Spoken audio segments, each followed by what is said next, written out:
Hello. I want to go back now. I just gave a little prep talk about how Roaring Spring is a good place to invest. Well, I want to go back to my main subject, which is at the moment is that water there and what could be done with it. And first of all, I'm going to separate it, I guess, into the water wheel itself, which I think should be reconstructed, a wheel there. The second is a, a garden being, being, well, wait, maybe that's the second was a funicular, which that's a bigger deal. That would be you'd have to make that safe and all that, but what a tourist attraction it would be, and it would function because the height of up there where, say, that hotel was, the hospital, the Park Boulevard. I think it was called the Park Hotel. Uh, the Hogback is called that area. Down to is even further than the fall from the spring. That's quite a hike to go up and down that, and it would be a perfect place for a funicular or an inclined plane. They were thrown up pretty quickly, I think, in places back in the days of iron mines. For iron, moving iron back and forth. Actually, I'll bet quite a few of them were hydraulic too. Um, well, anyway, I digress, I guess. And then the third is the garden. Well, I want to, making the whole thing into a botanical garden, all of which maybe seem outlandish. What I want to do, first of all, is talk about the wheel itself. And in my travels, I can think of three communities where they set up a wheel, a water wheel, as an attraction. I'm sure there are many, many more than that, many more than that. But the ones that jump to my mind are two of them are in Portugal. One of them is at a place called Tomar, or Tomar is the way I guess you'd say it in English. It's a city, and right in the center of the city, it is a. Now these are water wheels, but they're also called lorias, I think. See if I wrote that down. Because their function is not to make power. I'd just like to double check I've got that right word. They're not. Their function is not to make power. It's to lift water, using water power to lift water and then deliver it. The one, as I said, is in Tomar. And I was there driving by it with my German friends, and they stopped the car, and I got out and I went into the park and I filmed it. And I'll give you that link for sure.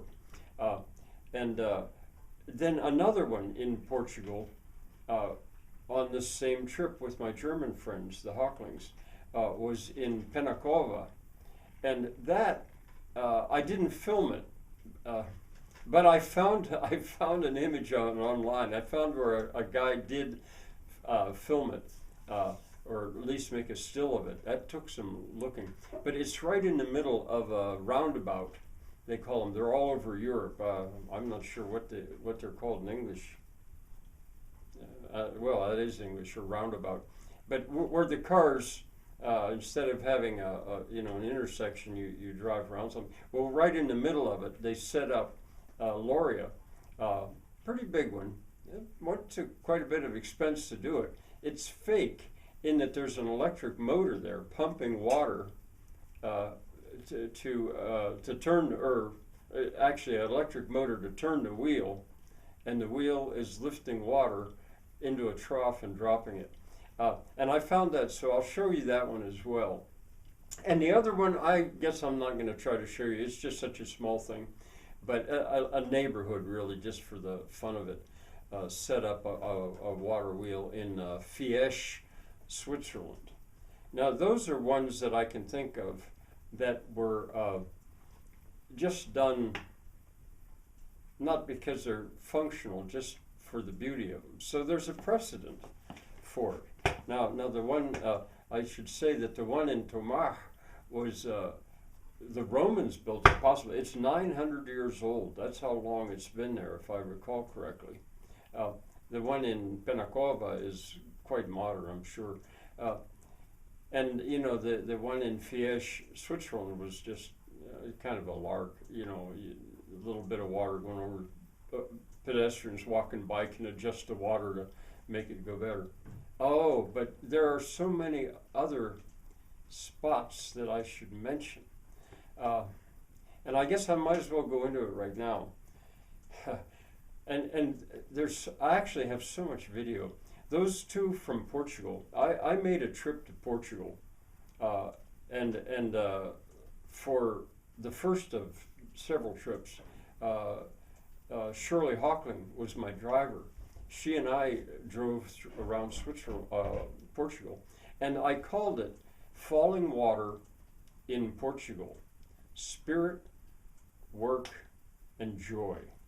That was the name of it, and it's a long playlist. And if you would go to my this YouTube channel, find that playlist. I'll give you the link. You would be traveling all over Portugal. But my purpose was to study what was being done with water.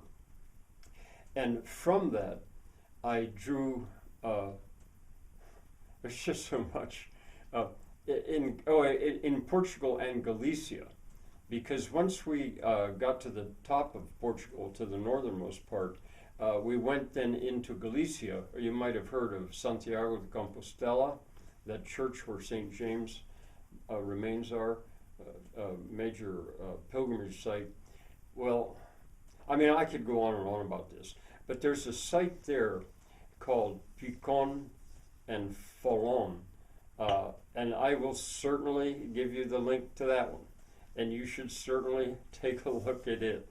I may just be selective and only give you part of the whole playlist about that, so that you'd see the best. But there's a total of 57 little water-powered mills with water's not a vertical wheel, but a horizontal wheel, tub wheel, or sometimes called. One right after the other, going right up the flank of a small mountainside. Each one has a drop of about maybe 10 feet. And as I say, there's 57, half of them going up.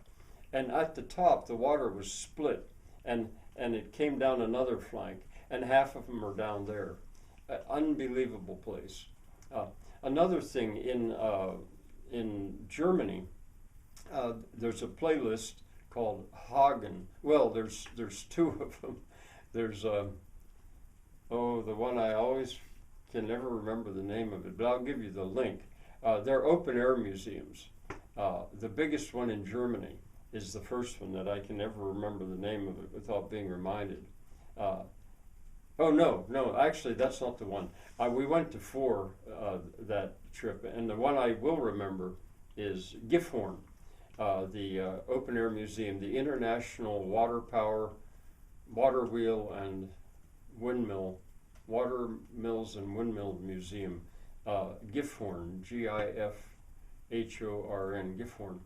And there are lots of examples of water wheels there, of course, that's what it's all about.